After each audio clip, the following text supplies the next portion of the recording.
Hello everybody, my name is Jason and we're here with another matchup analysis video. This week is a special week because the video that I'm doing this on is on Dox. And Dox is a Wolf player from San Luis Obispo, and the reason I'm doing it on him is because he donated $40 to the Bigger Balk fundraiser in order to have this as an incentive. So thank you very much. Everyone at the Big Balk appreciates your donation. Thank you for giving back to the community. I recommend all of you who are watching this video to please check out that website. I'm going to link it in the video, or not the video, but the description below. Help fly out some of these players. It's a really good cause. It'll be like super hype. And yeah, here's me helping out with that by doing one of these. So we're going to be talking about Dox today, and we're going to be talking about his Wolf. What's so interesting about his Wolf? What did I find? I found that Dox wants and likes, in this game, he likes to play safe and far away, but it doesn't work.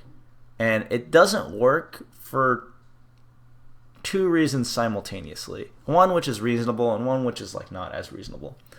The first one is that his punish game is like really bad. And I think that that's understandable. If you play neutral a certain way, if your mindset is in a certain way, then you're going to have a bad punish game. And I think that Smash can be broken up, and basic player mindsets can be broken up into two ways. Obviously, you could break anything into two ways, but let's break it into two ways here. You're either thinking, how am I going to kill them? Or you're thinking, how do I not get killed? Those are like the two yin and yang, like sort of thoughts that go through players' heads. How do I hit them, and how do I not get hit? Right now, Dox is in a I don't want to get hit kind of play style, while Gazer is in a I want to hit you play style. And that's fine, you know? What that usually means for most players is that means that the player who is doing the aggression is going to be charging in, and then the player who's playing defensive is going to be trying to avoid it, right? That means that a lot of this player's moves are going to miss, which means that this player is going to hit them more, but because they're farther out, their hits hit less. And this player, when they're able to get in, they aren't really thinking about running away. They're thinking about, how do I get as close to this character as possible so that my punish game can be big and juicy? You know, how can I like do as much damage to this wolf as possible in the shortest amount of time? So you'll see something like a player like Dox, right, is going to be doing punishes that are like maybe like one or two hits. That's like what? Like 12 to 15%. You know, it's like a shine into a follow-up, or like a random back air into, or like a laser into a follow-up, right? He's playing really far back, and he's thinking, I don't want to get hit, and it's fine that I don't do as much damage because I'm not going to get hit as much. Whereas when Gazer gets in, he's like, okay, I'm going to get hit a lot, like a lot of my hits are going to miss, but every time I get in, I want to do like, I don't know, like a bigger punish, let's say like 30-40% or something, for example. That's a typical Smash game. Someone picks the aggressive role, someone picks the defensive role, and then you can interact like that, and it's pretty even. There's not one strategy that's better than the other. Certain matchups there are, but in this one, I think it's okay. The problem is that Dox is really bad at being safe. You can't play the safe game. You can't play a game that's far away if you're going to be getting hit all the time. Because that means that you aren't even winning neutral at a higher rate to compensate for your poor punish game, right?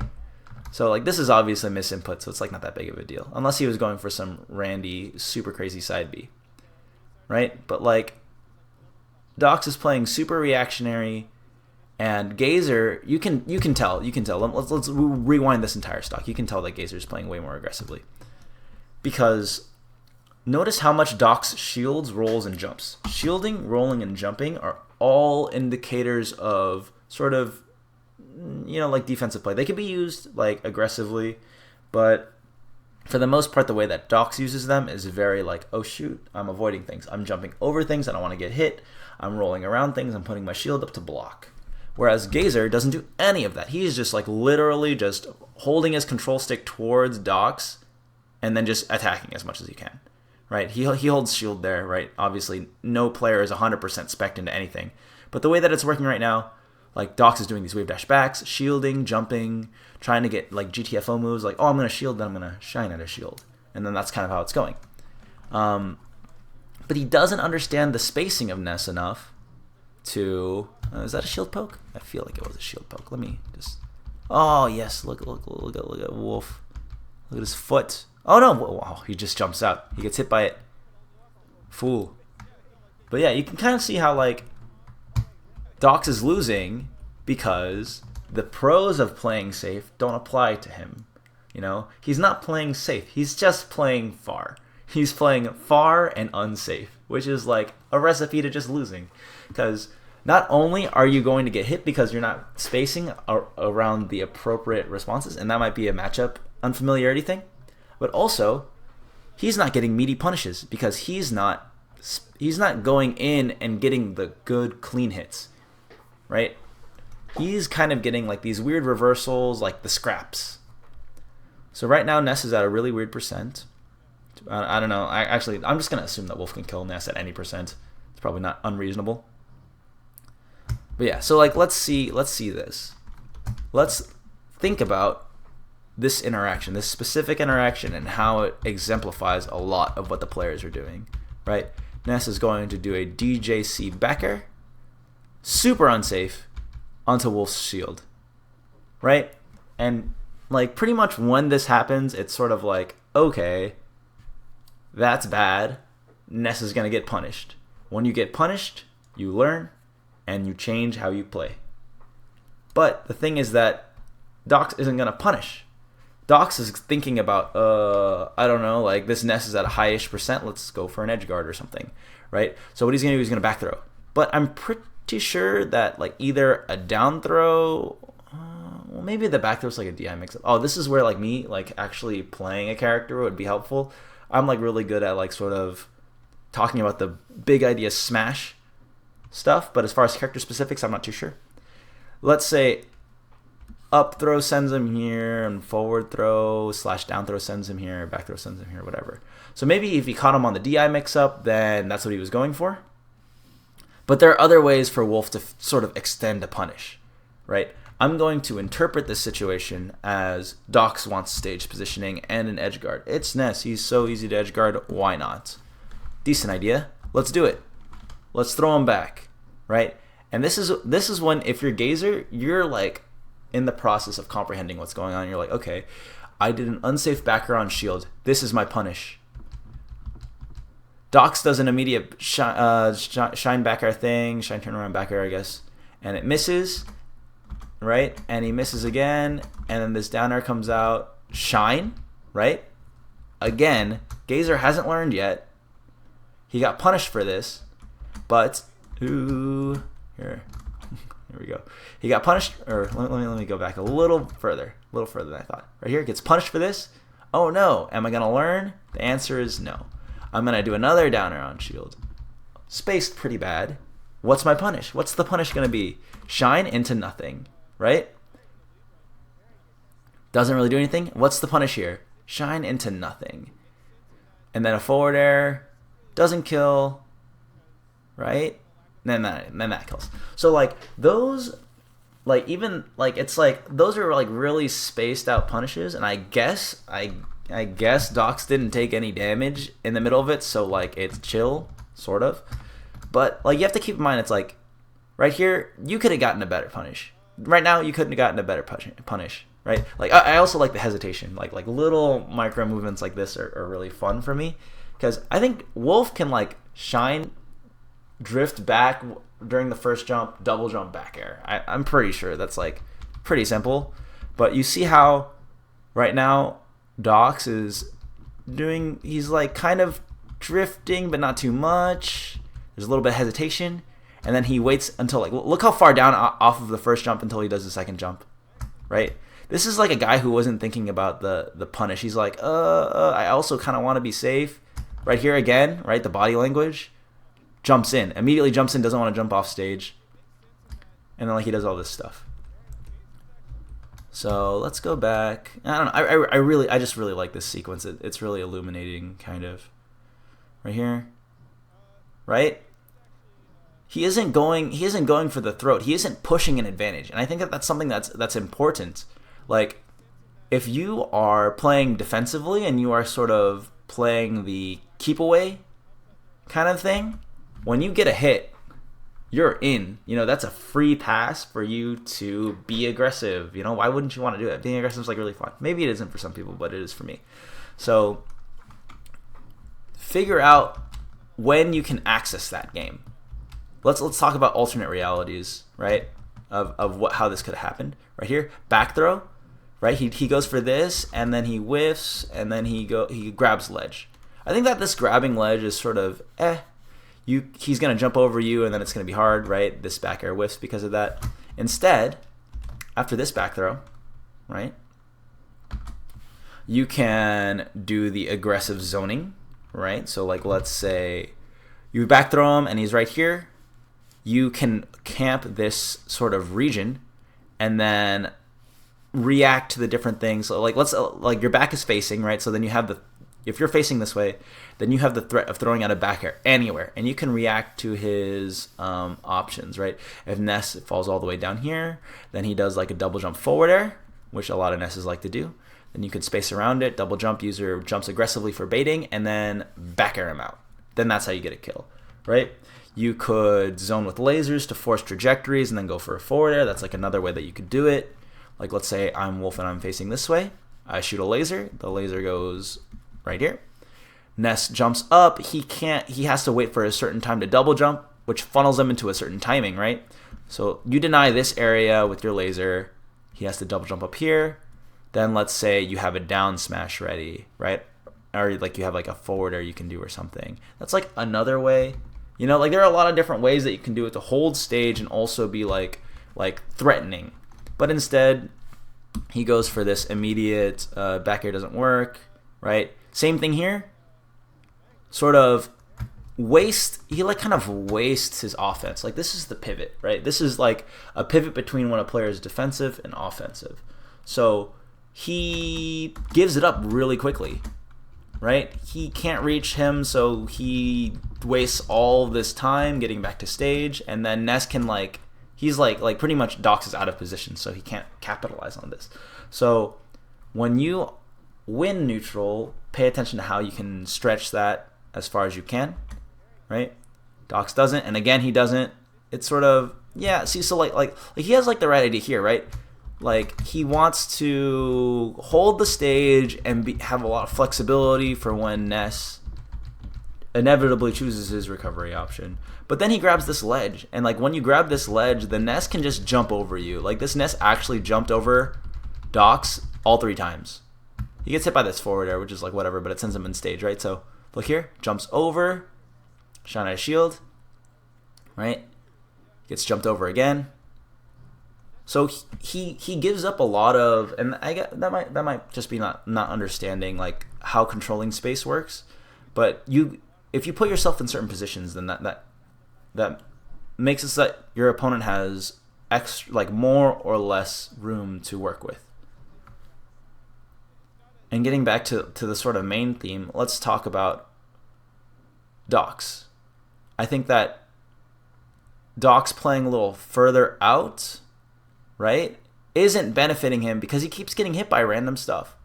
If you're like spaced far out such that your punish game isn't super good, right there, that was like a lot of really good stuff. I picked the wrong spot of the set. Oh, this is the good part. So let's give him props for a little bit right here, right? I kind of like all this stuff. Like, they aren't big punishes, but it's sort of good spacing, right? You're actually being able to navigate around his hitboxes. You get hit by that, but that's okay. Right here, right? Catches him on a dash away, stuffs him with the laser, good double jump baits, and then it gets bad here, right? Right here, Dox is going to shine at a shield Gazer 4 times in a row. 4 times in a row. And he's not going to get anything off of it because of, like, I guess a combination of different things. But one is that he doesn't recognize the pivot, right? Like the transition between defense and offense. He is hella on defense right now because he is getting hit. His shield is getting hit. But you need to be able to transition immediately into a punish, right? After you shine at a shield with your reversal, then you punish him. After you punish him with that, that makes him super scared. He doesn't want to do that again, right? But nothing happens, right? You could do a back air there, I think. I'm not the wolf expert, but you can definitely get a better punish than just shining him and then like doing nothing. Because of that, Gazer doesn't get punished. If you don't get punished, you don't learn, right? There. Same thing happens. Gets punished. Same thing. Like, Dox has all these opportunities. Boom. Right? Doesn't hit any of them. He gets the shine. But because just look at this. Like, double jump forward air. Shine. Double jump forward air. Shine. And it's like, dude, like, if you killed him for, like, oh my god, like, look at this. Like, I can go 3 seconds back, and I could probably make a perfect Giphy loop of this happening over and over again. Punish them. And, like, if they're going to do the same thing to you, you're going to want to, like, pick up on those things, and you're going to want to, like, make it so that they don't want to do it again, Or you bait them to do it again. But notice how, like, Gazer's allowed to do it, and it's sort of like because Dox isn't punishing him. Because he's not getting punished super hard, it doesn't matter. You could do the same thing a million times, but notice how Gazer is out ahead because every time that trade happens, well, it's not really a trade, but he, like, lost neutral, like, 4 times in a row and only took, like, 20%. It's not that big a deal. Winning neutral is, like, overrated. You have to be able to pivot winning neutral into a punish game. If you don't have both halves of the puzzle, then you're not going to win. You're going to be down 1 stock to this Ness that is literally only just approaching you because, you haven't demonstrated that you can handle it. Or, like, be scary enough to where you're going to make him not want to do it anymore. And I think that that's, like, my big recommendation. Dox is going to make a lot of adjustments this last stock. And I do think that that's just sort of the last stock syndrome. You want to go in more. You want to even it up as much. So you're thinking more about how do I kill them, right? But it's not going to be enough. He's going to end up losing the stock eventually. But things like this, like, look how much more creative this last stock is than the previous one. Right here, he gets, like, the Dacus. He wavelands into a shine, so he's following behind his lasers instead of just shooting lasers and then, like, running away or shooting lasers getting hit by PK fire or something. Right? Yeah, it's okay. Like, that backer was bad, but it's fine. Here we go. Right. And he has follow-ups. That's, like, good. Like, he actually is winning neutral in more he's winning neutral in a way that allows him more flexibility. And I think that the way that you win neutral is just as important as winning neutral itself. When he was getting those shines out of shields, those can be turned into big punishes. You can play neutral in a way such that when you get that first hit, it's going to be good. But if you're actually just, like, shining out of shielding and then jumping center stage immediately, or shining out of shielding and then doing a wave dash, then you're compromising a lot of what your punish game is. There are a lot of opportunities to turn defense into a punish game that I think that Dox didn't utilize. I think that that's my big recommendation there. Gazer didn't have to adapt. The way that Gazer was playing didn't beat the way that it didn't necessarily counter anything that Dox did. Dox just didn't really know the spacing of Ness, so he got punished more than he thought he would. And when Gazer did unsafe things on shield, Dox didn't punish it as hard as he could have. So those two things combined are, like, just a recipe for disaster. You're not going to be able to win if you can't hit them. You get hit a lot, and every time you hit them, it doesn't really matter. So, that's always very important to think about in every game. How are you playing neutral, and how does the way that you play neutral influence the punish game that you get? Because you can have different punish games for different ways to play. even if you play the exact same character on the exact same matchup on the exact same stage, your play style is what determines your punish game. So, thank you very much, and we'll see you in the next video.